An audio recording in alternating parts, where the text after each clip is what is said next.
Senang masuk ke bilik saya. Abang sempena awal Muharram ni bang, tahun baru Islam ni, apa abang punya azam?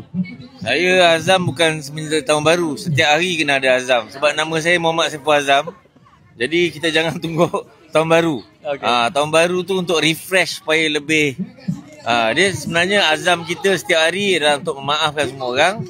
Lepas tu dalam masa yang sama kita nak menjadi lebih baik daripada semalam dan hari-hari sebelumnya. Itu je lah. Alhamdulillah diberi peluang sekali lagi untuk hidup. Kita kena sentiasa ingin selalu memperbarui dan memperbaiki khilaf diri ni. Hari tahun ni tahun yang mohon cemerlang, gemilang dan terbilang. InsyaAllah. Jadi menteri. Jadi menteri. Zaman abang untuk tahun baru ini adalah untuk abang menerima perubahan. Perubahan yang akan berlaku pada diri abang. Jadi setiap benda yang berlaku, kalau abang tak boleh menerima perubahan tu, makna abang tak sampailah abang. Sebab apa ini kata-kata Ustaz Bali Shah.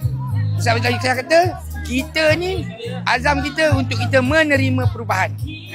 Itu saja untuk hari ini yang disampaikan oleh saya Al-Fadil.